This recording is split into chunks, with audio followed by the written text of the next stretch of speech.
Hello, Hello. Hi. this is Hannah Temple, the amazing Hannah Temple. And this is Harvey, who's exposing himself a little bit more than I'd like, who's joining us for the Just podcast very today. excited about our conversation. Anyone who's listening and not looking needs to go onto YouTube and see Harvey. Harvey is making his debut on the Interior Design podcast today. And what a debut. Oh, he's beautiful, isn't he? Yeah, I'm sorry for leaving you at home all those other times. Today, I'm joined by the lovely, amazing, beautiful Hannah Temple, who I recently met on a yoga retreat, the most amazing yoga retreat. Hannah is the founder of the Teal Collective. I am indeed. I am indeed. Tell us about the Teal Collective, Hannah. Oh, well, I also just before we start want to say how lovely it is to be with you, having met you in a woodland near Bath not long ago, and just, yeah, a wonderful kind of serendipitous meeting. But also how wonderful it is to be here with you and with Harvey, who's lying here next to us in a very relaxed position. So as you say, I'm the founder of an organization called the Teal Collective, and the Teal Collective is a collective consultancy.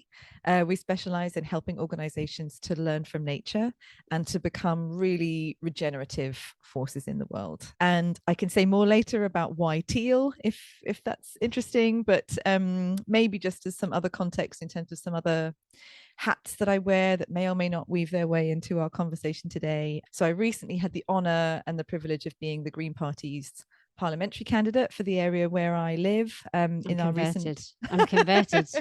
I am. Excellent. Well, as much of that as I can do, the better. Yeah, and would love to stand again if I'm selected. And I host a podcast too. So I host a podcast called A Thriving Future, which is where people can encounter other organizations who are also on the path to regenerative. And the intention of that podcast is so people can hear their stories, learn about what they're doing, what's working, what's not. And finally, I'm part of and helped initiate an initiative called the Earth Funding Lab. So I know an amazing woman called Florence Miller, who is the director of the Environmental Funders Network. And so, as the name suggests, it's a network of funders, big philanthropic institutions, or also individuals, a real mix of people within the philanthropic space who want to see more action around the environment. And what she really noticed was that there was a real kind of, well, a lot of issues with the efficacy of a lot of the money going into environmental protection, and that lots of funders were working kind of in silos, not really connecting to one another, not working collaboratively, and also not working at a systems level, tending to kind of look at little symptoms rather than actually using their money and their resource to sort of try and shift the underlying systemic issues. And so we created a lab, a kind of program and a community for funders to come together to learn and unlearn about, well, the guiding star within the lab is around how do we create an economy that serves life? How do we create an economy where that is the real priority? And so we brought together a group of funders who are curious about working towards that question, who want to work together. And so the program is a space to sort of learn about what an economy that serves life might look like, and also how to do philanthropy and funding differently so that they can kind of be part of a solution or a move towards something different.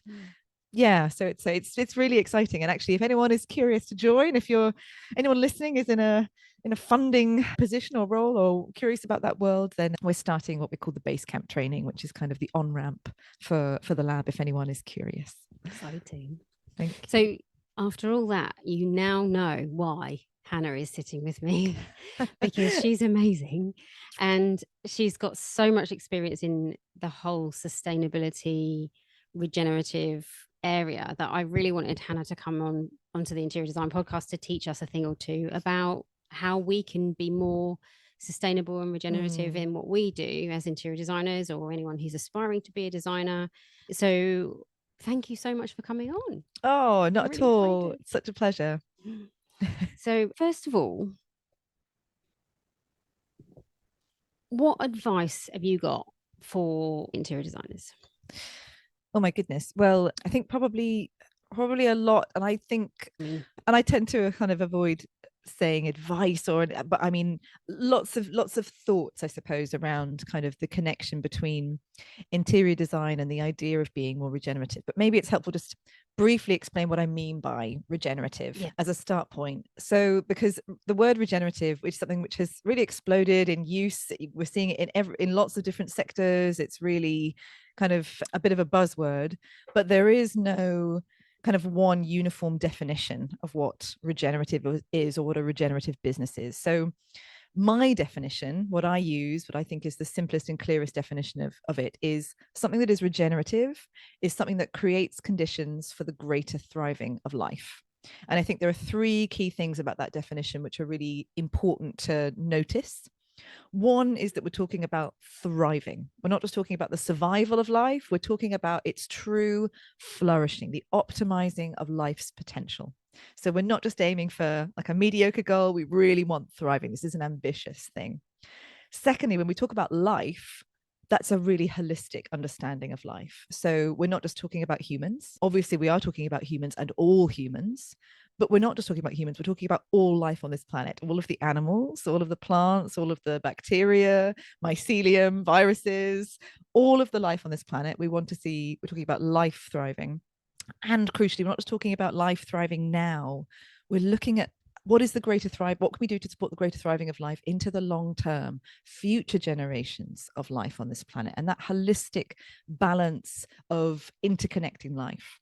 And the final third thing about the definition is that we're talking about the greater thriving of life. So being regenerative is not a destination. It's not, okay, we as an organization or as an initiative, we've done X, Y, and Z. Done. We're regenerative. Tick. We can pat ourselves on the back and applaud ourselves. No. Being regenerative is it's a more fundamental shift. We're not just kind of replacing maybe what's been there for sustainability or various other different kind of certifications and things that are in place with a new sort of set of checklists. Being regenerative is about a different way of being in the world. It's like a fundamental shift at not only a head level, but really at a heart level as well. And so when we talk about it being the greater thriving of life, it's a recognition that this is not a destination. This is a constant way of being, a constant process of evolution. Because in the same way that in nature, nothing is ever still, nothing is still, everything is always adapting, evolving, changing. And that is what we mean by regenerative, is something that is constantly seeking the greater thriving of life. So that's kind of what I mean by regenerative. And there's a whole world of what I could say about how that translates to business and organizations. But I wonder. I mean, I think that what something you just said there was really hit home, because as a designer, I really struggle to choose the most sustainable products.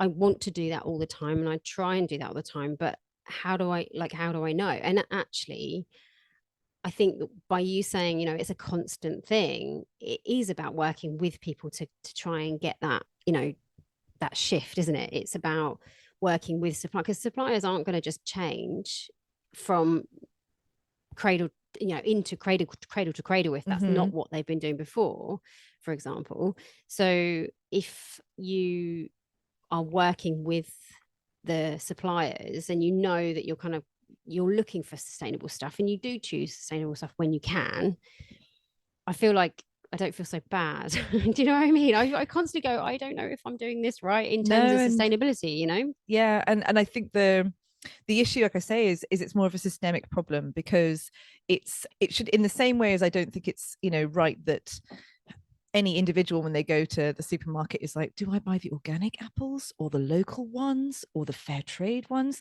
You're going, choices, what's the right call?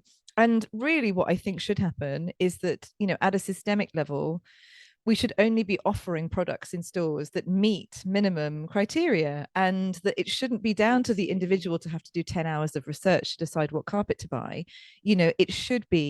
There should be minimum standards legislated. That's not where we are now. And so I know one of the things that we talked about a bit when we met, and that maybe sparked a little bit of how we ended up here, was, you were sharing that frustration with me of, I have to make choices about who I buy things from. I have to make choices about what suppliers I work with. And I just feel a bit in the dark about how to do that in the best way. And yeah, I mean, I suppose From where I sit, so I spent a lot of my career working in sustainability and human rights, so a lot of time in supply chains, on factories, in farms, in offices around the world. And there's a lot of very unpleasant stuff that happens environmentally and socially. But there are also, I think, it's really important to remember that there are human beings at every stage of those supply chains. And I think what I ended up talking to you about in terms of I think one of the strongest ways to navigate, trying to have more sustainable, more ethical supply chains is trying to build trusting, open, human relationships with your suppliers. Because if you're a supplier, often you're squeezed between a rock and a hard place in many different scenarios and contracts. You often have very short-term contracts, or you have very long lead times for when you get paid. And you often are, someone else's customer. So they'll be buying things from another supplier and another supplier and another supplier. And their degree of visibility on ultimately where things come from is often really compromised. So when they have their ultimate customer say to us, well, look, I'm only going to give you this size order, and I'm not going to pay you for another 8 months, but can you make sure that you tick all these boxes, please, and jump through all these hoops? What that does is that overly incentivizes the supplier to go, yeah, sure, I meet all of that. Absolutely, because that's the answer that they know you're looking for. They know that you as the customer just want them to say, yes, I meet all those criteria. Please, can we now get on and do the business? And so what that tends to mean is that all of the damaging effects in supply chains, most customers never even hear about. Never mind can be in a position where they can be actually supporting, where we can actually be changing the situation. The best thing that we can really be aiming for are relationships with suppliers where there is trust, where there's openness, where someone could possibly say to you, I know you want, this carbon neutral material, or I know you want this wood that comes from these sustainable forests, but the truth of the matter is that I'm buying it from these guys and they tell me these things, but then I've also heard this. And so I need your help, customer, to figure out what we do here. That's the place you want to be, where you actually have some idea of the scenario, because I'm telling you now, whatever you are buying, there are issues. There is, unless you are buying something that is like made by your neighbor from materials that they are growing, there are social and environmental issues associated with whatever the things are, whether it's furniture, whether it's paint, there are issues. And so the most crucial thing is that we try and encourage a state where there's actually the trust and the openness to talk about those issues and to be able to try and navigate ways forward together. I think it's really interesting. While you were saying that, I was thinking about some of the suppliers that I've worked with massive corporations. Mm-hmm. One of my suppliers actually went bust because of one of the big supermarkets didn't pay them for a few months, or a lot more than a few months. And it's the big corporations, isn't it, that are doing the worst damage. But we need some regulation, don't we? Yeah, absolutely. I mean, I do think regulation is a massive thing, and certainly, that's why the kind of Green Party and my work in regenerative business and regenerative organizations comes together, is because so often I see so many organizations who are like, I want to do all these things, but I don't really, it means I have to kind of go away and get a degree in whatever the particular thing is to be able to feel like I'm making a good decision. And it's putting me at a competitive disadvantage often, because I have no guarantee that other organizations are doing it either. And so that's why we absolutely need to see, and there's a myth out there particularly in government, that businesses don't want regulation. And in my experience of having worked with organizations for 13 years, they absolutely say, I would like a level playing field. Yeah. I want to know that my competitors have to jump through the same hoops that I do. I want to know that we're all working towards the same thing. And most organizations recognize that we want a future where our environment isn't destroyed, where we do still have soils that can produce crops, where we do have healthy air and less pollution, where we don't have people who are so impoverished that they do desperate things. That's not good for anyone's business. So they really recognize that actually we do need these minimum standards so that they don't feel like there's a disincentive from kind of protecting their own future as a business. Yeah, I mean, having worked in business for a long time, one of the things that I really try and do is understand that everyone has to make a profit. You're not in business to not make a profit. You're there to make money, and everyone has to make money. So, and when you get a client who understands that, everything becomes more fair, Mm. you know, and one of the things that in my younger years, I had people influencing me where, you know, you've got to screw down to the best price and, you know, all the supply chain things, that the brutal supply chain things that happen a lot. Yeah. I was taught in that world, and I didn't like it. I was, you know, I stepped out of it because I was just like, oh, I'm not doing this. I'm not going to screw somebody because they'll screw me back. And that's exactly what happened. You know, Mm. I ended up screwing someone down on price, and the quality was affected. Yeah. And that doesn't help anyone, you know. And so if you work together, and this is what happens when I manage a project, if you work together as a team and you respect each other, Yeah.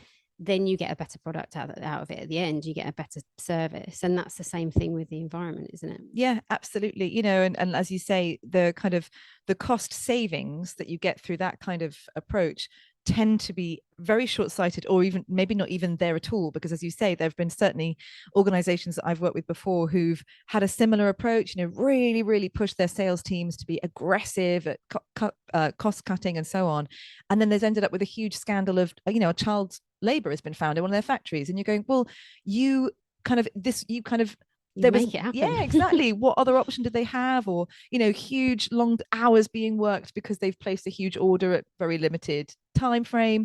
You know, it's like, you can, this is not quantum physics. You can see that these are connected, and yeah, and so then you then pay the cost of the reputational scandal. You pay the cost of the fact that, yeah, children, if you're having children in your factory, I have to tell you, as someone who's visited a lot of factories, if there is a factory where that kind of thing is happening, that is not the factory that has great quality. That is not the factory that is producing you really reliable, high quality products. You are paying that cost in a whole load of different ways. So it's really short-sighted. And I do want to kind of shout out, you know, a number of organizations who are doing things differently. And there is a furniture manufacturer called Vitso, who I think do a lot of really fantastic things in this space that I think are relevant to lots of other areas of kind of interior design. So, and the thing that's directly connected to what we're just talking about is that they do not incentivize their sales teams by sales. They incentivize them by selling the right amount of product, and it's designed for the really long term. So they say, we're not trying to do newer, we're trying to do better. Their sales teams are encouraged to directly undersell, to say, if you're not sure, have less, and you can always have more, you know, you can always get more of it. You can always add more things on if you want. Please have less. Make sure that you only take what you really need, so that we minimize consumerism, we minimize waste. And they also, their products are designed in a kind of modular fashion, so that you can, if you buy this armchair, you can extend it to become a sofa. If you buy this shelving unit, you can mix it around and add other things to it. It's modular, it adapts, so that when, because another way in which I think this idea of kind of supporting more regenerative thinking around interior design is, interior design has become a bit more like fashion, right? It's become very like fast, lots of different seasons. People are like, oh my goodness, we haven't redesigned our bedroom for 2 years. Oh my God, we've got to redo it. And you know, that can be extremely damaging in terms of waste if we're chucking things out and beginning from scratch each time. What if our interior design was really built around, how can we create spaces that are really adaptable, that mean that, okay, with just a few tweaks, you can get a completely different look. Okay, if we, you know, like in the same way as this manufacturer has done, how can I offer you a piece of furniture or whatever, a soft furnishing that has a whole load of different uses, has a whole load of different ways in which it can be updated in terms of the color or the look, without you needing to have a whole new set of resources and materials. And this business has demonstrated that that works economically for them, because the people, the word of mouth that they now have, because the quality of their products is so phenomenal, and people just love experiencing their furniture because it's so well designed. Where is this company? Vitso, they're actually now based in the UK, but their background, the main designer, who's amazing, he's come up with these fantastic principles for design. I think he was German. Don't quote me on that. I can send you a link. Yeah, I think there are so many ways in which kind of being regenerative really links into interior design, and sales is a massive thing, making sure that we're not just saying push it, get as much out as we can. One of the core principles of nature that I kind of weave into a lot of my work is optimization. Our societies and our businesses and our organizations are often geared towards maximization. How can we squeeze as much profit, product, whatever, out of this thing as possible? that tends to be extremely short-sighted, because that tends to push things to places where they become stressed and break. We've seen that again and again and again in financial crises, in what we can see in the natural world around us, whereas nature operates by the principle of optimization. How can as many parts of the system be thriving at the same time as possible? How can we have that holistic balance? How can people be well? How can they be operating in really lovely spaces? How can the people who work in their supply chains be well? How can the overall system be strong, resilient, and able to carry on for an indefinite future, rather than at the minute squeeze as much out of it for 5 minutes and then suffer the consequences afterwards? It's a crazy. One of the things that you said there about kind of saying, only have what you need. I tend to be a bit like that with my clients when I go in, go in with a full interior design proposal.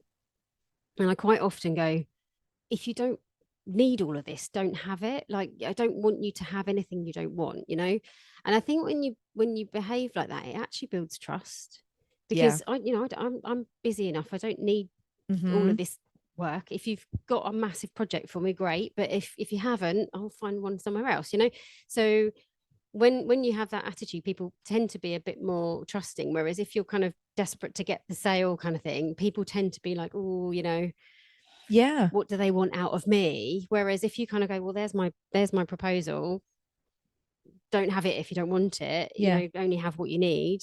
Actually, that tends to build a better relationship from the beginning. And that's the same thing, isn't it? Well, I think you're demonstrating there that you have their interests at heart. You are actually serving them rather than just trying to extract from them. And and then I think that, like, we would always say that, right? If anyone treats us in a way that feels extractive, you're like, oh my goodness. Whereas if someone's clearly there trying to support you, inquire about what you really want, then that's the kind of conversation you want to continue. Yeah, definitely. So what else are we going to talk about today? Well, I would love to talk about the idea of regenerative in interior design and in kind of design in spaces, if that's... Absolutely, yeah. What are your thoughts on how do we designers do it better in terms of regenerative and sustainable? So I think I have a framework for what it means to be a regenerative organization. I think part of how you do design work better is also about how you operate as an organization yourself, and that kind of links. So the framework that I use for regenerative organizations is in the form of a tree metaphor. So, and what that does is kind of just try and help people see all of the different ways in all of the different aspects of organizational activity that relate to the idea of creating conditions for the greater thriving of life. So the soil represents the organization's fundamental legal structure, fundamental financing, origin story. It's like the fundamental groundings of the organization. Are those structures that fundamentally prioritize the greater thriving of life, or do they prioritize profit? Those things can make a massive difference to the freedom that an organization has to really be able to put the thriving of life first. Second thing is your root network, which is all of your relationships. That's what we've been talking about with the supplier relationships. What's the quality and the nature of those relationships? When you talk about a tree, you want that tree to have lots of roots, for those roots to be deep, for there to be a reciprocal relationship. There's materials coming from the soil. There's also energy coming down from the leaves. You have this balanced reciprocity, but those relationships are deep and strong. So that's in your team, but also with your suppliers, with your customers, exactly what you were talking about, the trust you're building with your customers. That root network is key. Your trunk is everything internal to your organization. And I break that down into 3 sections. The bark, which is probably where we can go in a second, is around what's the physical environment like in which your operations are happening? What's the nature of your factory? What's the nature of your office, et cetera, et cetera. Your sapwood is all of your processes, your policies, your KPIs, your governance structures, your internal workings. And the heartwood at the center of your trunk are the values, the beliefs, the worldviews that inhabit your organization. Then you have the fruits, flowers, and foliage, which is what you put out into the world. So as an interior design business, it's your services, but it's also your waste, it's your messaging, it's your reporting, it's everything that you're putting out into the world. What's the nature and quality of those things? What do they do and add to the world? And the final thing is materials. Materials is what is flowing through your organization. Yes, in terms of raw materials, like maybe you buy a whole load of computers and what happens to them afterwards, but it's also things like money. How is money flowing through your organization? How is it operating like a nutrient, like a material? How do you make sure you have enough, but not so much that it's unhelpful? How is it flowing easily from where you make it to where it can be put to good use? So there's one way I would answer your question, that would be to say, by being an example of a regenerative business yourself, by incorporating kind of nature's wisdom across those different areas. But I think, to speak to the bark specifically, the kind of the nature of the environments that you create in your work, there's a lot that I kind of look to as sort of examples of more regenerative design. One of those things is, okay, are the spaces that you're creating allowing people greater connection to the natural world? Are there spaces for natural light, connection to natural materials, natural sounds? There is so much data which demonstrates that when people have access to the outside or to natural light, so in hospitals, for example, they require less pain medication, they recover quicker. When any of us spend time in a forest rather than in an urban environment, our blood pressure decreases, our cortisol levels decrease. There are huge kind of well-being benefits to being in connection with natural materials. That can be a cork floor, that can be plants in the space, that can be just big open spaces, that can be a water feature, just natural, those things that actually connect us with the fact that we are nature. That is a core thing in terms of well-being. And also making sure that those spaces are really kind of biophilic. They encourage, and that means like a love of nature, they support and encourage that creativity, that focus. Oh, that's another thing that happens when you spend time with natural environments, is you get greater focus, greater memory. All of these things are amazing. And often, if you're designing spaces where people want to be at work, you're at an office or a home office or whatever it is, like there are lots of benefits. Biophilic has been in fashion for a while, and it's not going anywhere. Yeah. And I mean, we've just put some plants in our office, which are rubberwood plants, and they give out loads of oxygen, and they just feel really nice as well. So, if you haven't got great ventilation in your office, having real plants that are going to pull in the carbon dioxide and kick out the oxygen is actually going to make you feel much better. Exactly. So I love biophilic. If you know me and my website, you'll know. Excellent. You'll know that I love a bit of a plant. Plants in everywhere. I actually put it in my proposals now, plant plan. And I'm like, people are like, why do I need a plan for plants? Because I'm going to put a lot in there. Oh yeah. If you let me. Oh yeah. Gorgeous. So in terms of, there was a couple of things I was thinking about then. As an interior designer, I mean, we've heard in a previous podcast, Cradle to Cradle Sustainability, when we were talking to Lewis Pullen about how 50% of the waste that goes into landfill comes from construction. And ever since I heard that, I have been on a bit of a mission to not put anything into landfill unnecessarily. So that is why there's an enormous pile of furniture over there, which I've got on Facebook Marketplace, and I keep going, do you want some desks? And I'm trying to repurpose it all and sell it for a $5 or a $10 or give it away for free if I have to. And try and just move that, because it came out of an office where the guy was going to put it in the skip, and I was like, no, you can't do that. Deliver it to my warehouse, and I'll get rid of it somehow. So there's that. The other thing as well is, what about waste? So as a designer, I have a lot of cardboard waste and things like that. So I recycle cardboard and plastic. And then I've got another bin, which is everything else.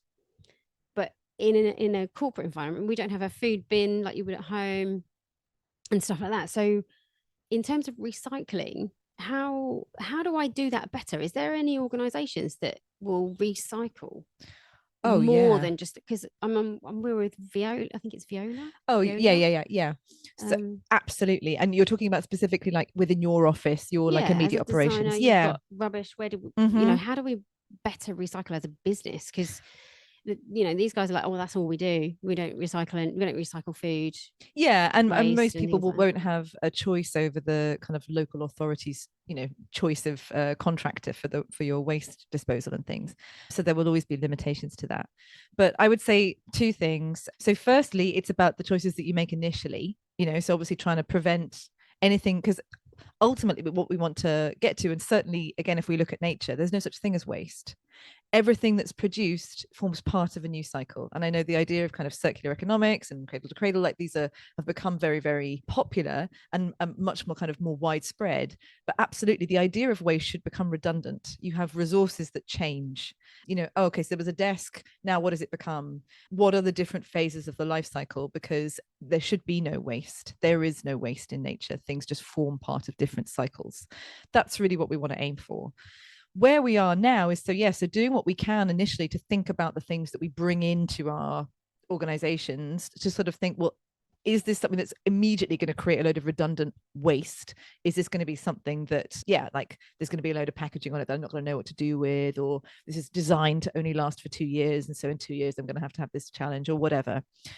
The second thing is, yes, there are organizations who are set up to help you recycle things that are not traditionally recycled by major waste providers.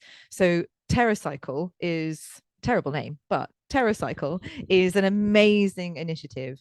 They tend to work at a kind of community level. So like where I live, we have in various different parts of kind of the town, there'll be places where you can take the things that, you can't normally recycle. So things like toothpaste tubes or your batteries, although you can do them elsewhere. When it comes to things like your blister packs for your tablets and things, there are like different points, crisp packets, all these different things that typically can't be recycled, you can take them there.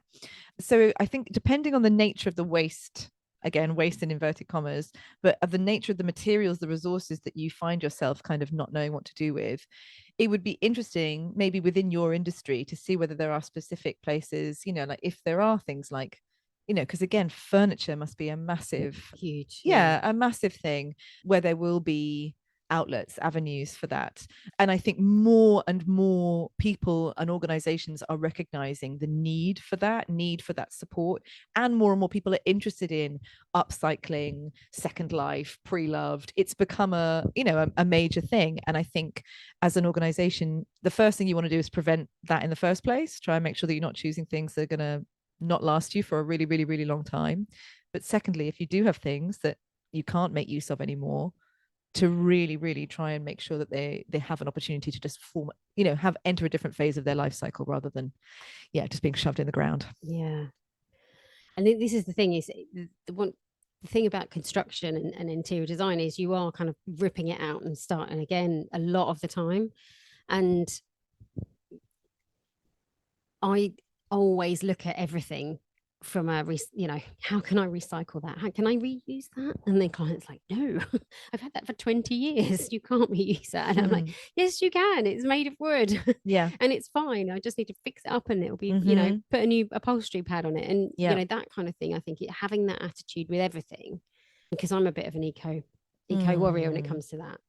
But it doesn't, if you were a designer who was making an awful lot of money out of selling furniture, then you're going to be less likely to behave like that. Well, so yes, I know. As I say, like examples like Vitso are proving that no, it really does. That is a short-sighted aim. And if you have a board of trustees, if you have a CEO whose fiduciary duty is to make sure that you're protecting, stewarding the interests of that business, acting in that way is not in the business's long-term interests. Because look around at what's happening to our forests, look around at what's happening to our oceans, look around what's happening to our societies. This is a really short-term ambition. And the kind of like, okay, we also have a duty to maximize profits for our shareholders. Yeah, you do, but that's completely in contradiction often to your motive to steward the interest of the organization for the long term. And so I would say that is the motivation, that you need to make sure, if you want to be a business at all, never mind a thriving business in 10 years, 20 years, 30 years beyond, you need to be shifting this perspective to say, okay, it's not just about maximizing profit now. It's about thinking about how we can be a legitimate, valid business that's really offering a service that people want and need. And hey, look, if you're doing your job, you're looking around at these trends. Oh, look at how well Vinted the organization is doing that's selling secondhand clothes. Look at how, and there's a Vinted for furniture, I believe. Vinteriors, is that right? Oh my God, I did not know about this. Vinteriors, that might be a place to get rid of your desks. Thank you for that. Yeah, like if you are a sensible business person, you are conscious of what's happening in the pulse and the trends around you. And this is only growing. People are saying, I don't want the things that I'm buying to make me feel terrible, to make me think that I am hurting people in other parts of the world, that I am contributing a whole load of pollution. I don't want to buy goods that are just I'm going to need to throw away and that's going to leach toxic chemicals into the ground.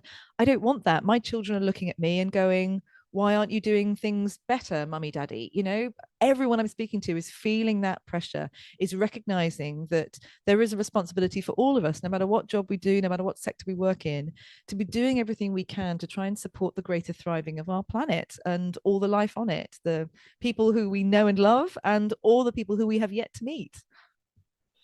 Well said. I love that. I love you so much.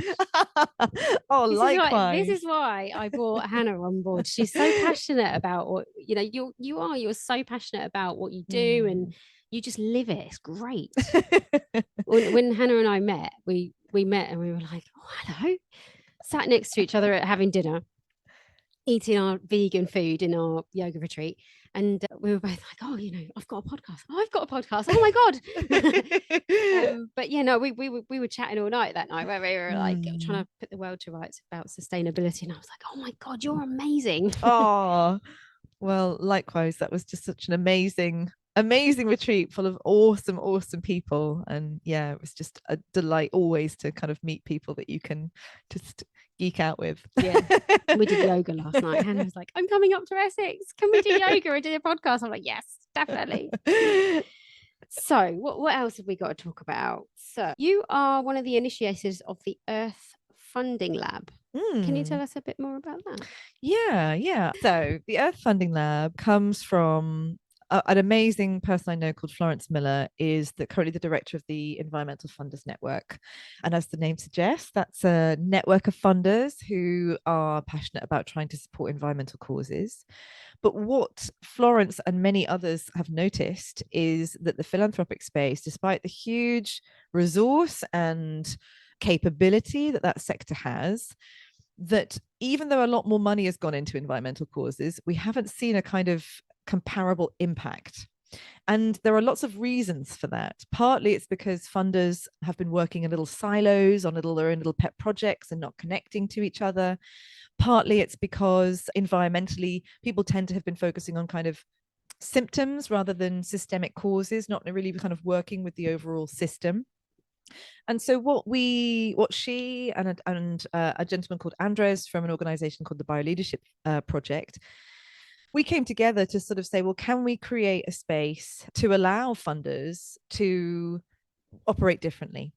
And the kind of guiding star of the lab, the Earth Funding Lab, is to create economies that serve life. So it's a space where we're bringing together funders of all different kind of colors and stripes to come together to say, well, how can we sort of learn and unlearn about what it means to have an economy that serves life, and about what it means for our own practice as funders to be able to try and bring that about. So I kind of lead one of the 3 work streams in that lab. And what does your day-to-day role in that look like? What are you doing? Well, so in that, I mean, it's a relatively small part of my day-to-day life. And the majority of my day-to-day life is spent on the Teal Collective and the clients that we have there. But within the Earth Funding Lab, primarily I'm leading one of our 3 work streams. So the work stream that I lead is specifically looking at how might our tax system evolve to support the greater thriving of life. At the moment in the UK, we have a very unfair tax system, and also a tax system which incentivizes a lot of the behaviors that we don't want to see and disincentivizes some of the good stuff. So in direct relationship to what we were talking about earlier, for example, there is VAT on repair and restoration of properties, but there's not VAT on kind of starting from scratch. So it's cheaper for people to build a new home than to restore an old one, for example. God, yeah, I was talking to someone about this yesterday, and they were saying they were buying a property, but they didn't want to renovate. They didn't want to renovate it. They wanted to knock it down and start again because they wouldn't have to pay VAT then. Yeah, exactly. So that's a perfect example. I was just talking about that yesterday. I mean, yeah, and it's completely crazy. And everyone who looks at it from the outside goes, well, that's mad, because why wouldn't we make use of? And often people are like, oh, well, there's lovely features to older homes that I'd like to keep and have homes with more character, or yeah. And it's often much cheaper. Well, like you would think as an individual to be like, well, I'd rather kind of keep some of these things. It's certainly much cheaper environmentally to not use a whole load of new resources and so on. But yeah, at the moment, our tax system is completely skewed away from a lot of the things that we want to see. So the work stream that I lead is about helping these organizations to identify where are those little acupuncture points, i.e., where are the little interventions that we could maybe support as funders that could have bigger ripple effects into the broader tax ecosystem. So how would you get that funded? So the people in the lab are funders. They're representing philanthropic organizations with money to give away. So we are identifying the initiatives that they might want to put their money into that will have ripple effects. So if you were, for example, right, so you're talking about the tax system, yeah, and the VAT. How would somebody fund that? Are you talking about funders who want to make a profit? Or no, no. Who are no. giving away money for charitable causes? Yeah, for philanthropic causes, yes. So philanthropic charitable. Yes, is that what that means? Philanthropic means, like for good, no profit expected. They often also have investment arms which will expect a return of some kind, but often they can do that in a more patient way, i.e. they can expect a lower level of return or over a longer time period, so they can invest in things different to, say, a venture capitalist firm would do. So these people would fund you to do more research about VAT or to influence that? So the way it's been working at the minute is, so in my work stream, we collectively did some research. We invited a whole lot of speakers in. We did interviews to kind of give us a bit more of a connection to the field of organizations who are already working in the space of tax justice in different ways. And that allowed us to develop kind of a picture of, well, here are a few ideas of things that might need more support. Like, oh, there's this amazing initiative that's happening, but it's tiny, it needs something to really help it launch to the next level.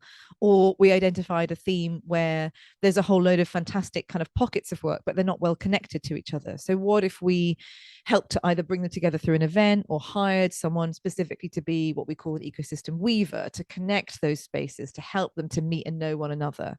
How can we also help the amazing work that they're doing to connect with policy makers, whether they're kind of within government, but also kind of people in the media who massively influence the agenda? How can we be engaging with them? And so how can we develop roundtables to sort of help? Because there's so much data which demonstrates that actually the majority of people in the UK are happy for there to be higher taxes, provided they're fair, i.e.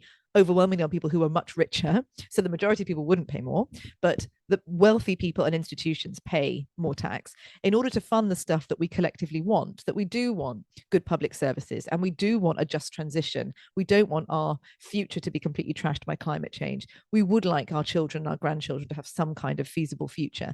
So people are saying, actually, yeah, when I listen to some evidence, I would really like that. But there's this narrative in government that goes, oh, and we heard that play out in the recent election massively.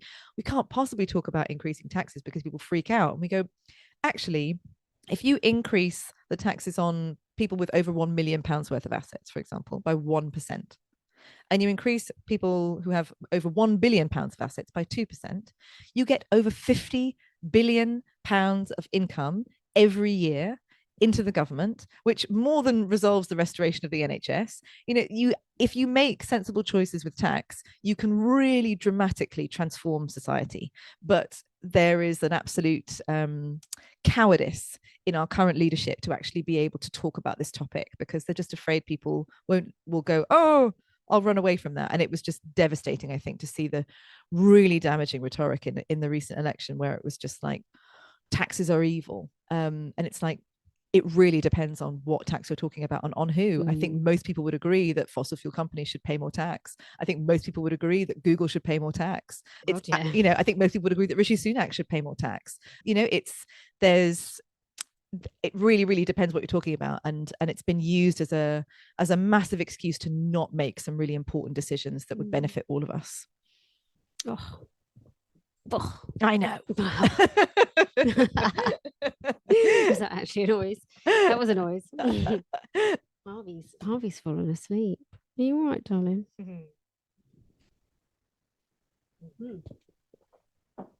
Good place to pause. Yeah.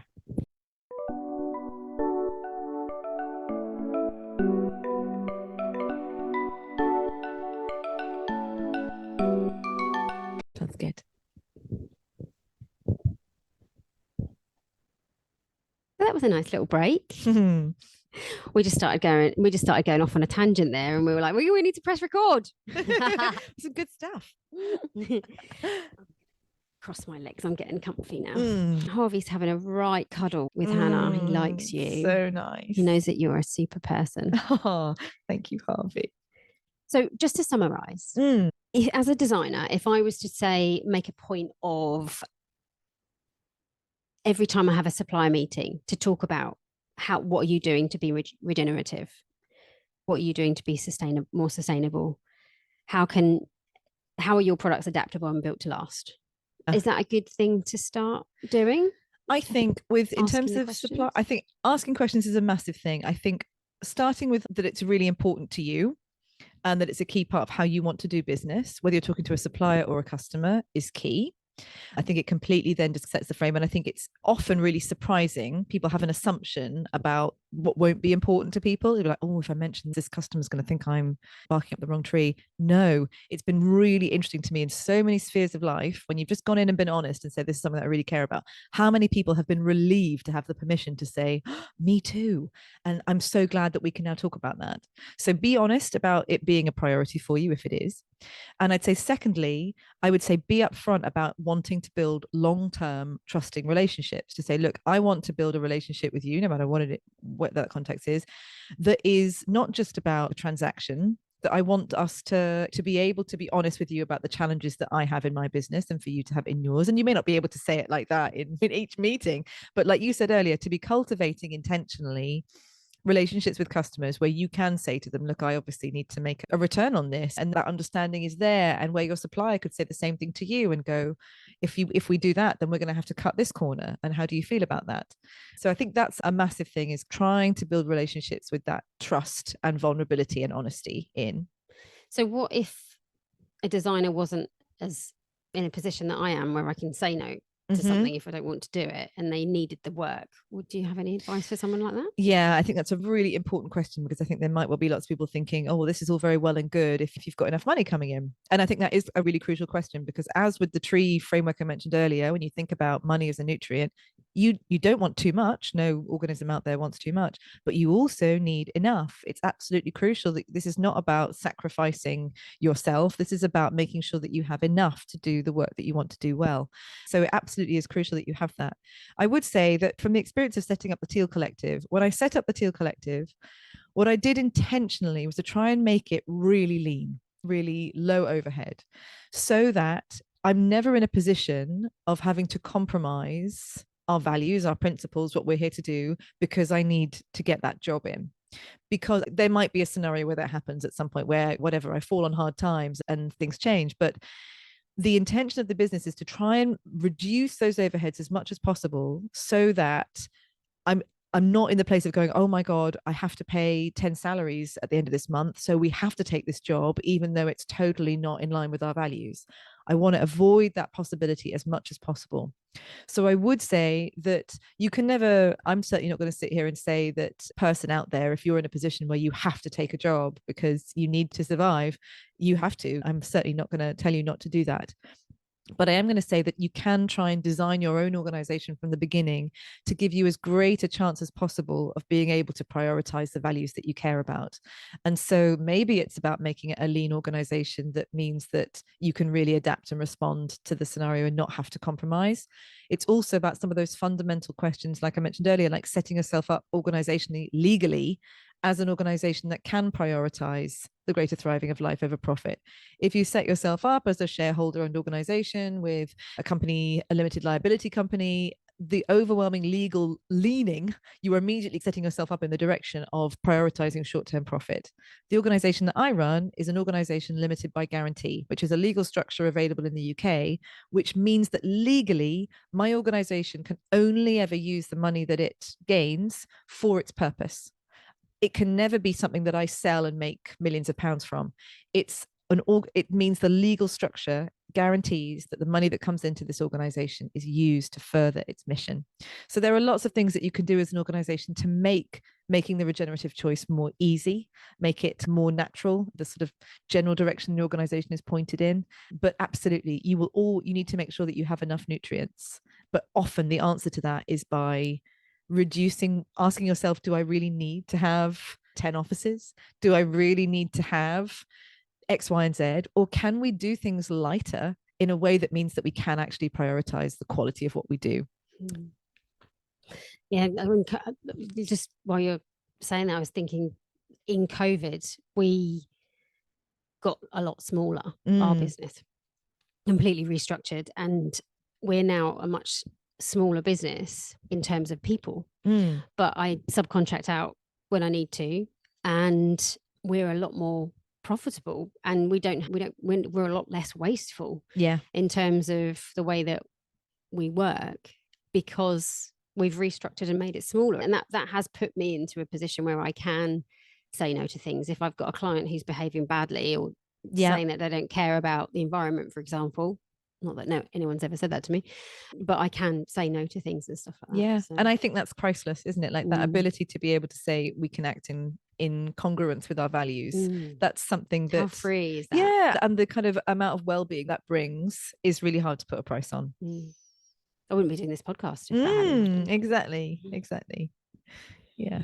I was curious about, having had this chat and thought about things in the way that you clearly have. I wonder, do you have thoughts for yourself, like experiments you're going to put in place in your own business, or things that you are interested to maybe try another time? I came up with an idea a minute ago when we were chatting, when we were supposed to be recording, where I think with the library, that we've got quite a large library with all different samples in, which I love. If anyone has listened to this podcast, they'll know I love my library. And I've decided to put a corner of the library to a sustainable corner. So any supplier that comes in, and we have a material that is recycled and recyclable, goes into one bit, and maybe have a secondary one that's recycled but not recyclable, one that's recyclable that's not recycled. You could go manually, but I think maybe having a corner of the library where it is our go-to, that's the first place we go to, which has got all of the recycled material, I think would be a really nice start. I know a lot of them anyway, and I do go to them, but I also write, one of the things I already do, which may or may not appeal, is that I've got a permanent marker sort of on my desk, and whenever I have a supplier come in who's got a recycled product, I write recycled on it, so you can clearly see it. So in a year's time, when I've forgotten all about what that person had just said to me, I can go to that book and go, well, that's all recycled, that's good. So that kind of thing I think is really important. But yeah, that's my take home on it. Lovely. Today. Yeah. I love that. And one other organization I haven't bigged up yet, which I just love to just throw in, and as we come to the end, was Interface Carpets. So Interface have done amazing things in terms of trying to reduce waste. So carpets, you'll know much better than I do, can sometimes be quite difficult to remove, and also often use like quite toxic glues to hold them down. And they used those little lizards called geckos that like can shimmy up glass, and they've got like incredibly sticky feet that means that they can climb on all these kind of amazing surfaces. But it's not, obviously they don't use any kind of glue. It's like this amazing, I don't know, texture to their feet, which means that it can grip really hot, but also can release really easily, and so be removed really easily. And Interface examined the way they do it, and they've now developed a version that they use on their carpet, so that their carpet never has to, it's really easy to take up bits of it and replace it, so that you don't have to replace the whole lot. It's really easy to remove it. There's no use of any toxic glues, and it's really easy to reuse it, because you lift it up, you cut it into a different shape, you put it down somewhere else. There's none of that kind of, in order to pull it up, we have to rip it into pieces and it becomes completely unusable. So they have done some amazing things in their design, which have been totally about looking at how does nature operate, how can we use more of that inspiration in what we do. And I would just encourage any designer out there to just be thinking to yourself, and like I would say the ultimate practice, and I do this in my own business, whenever there's like any different challenge that comes up or a new question I'm grappling with, my first thing is, what does nature do?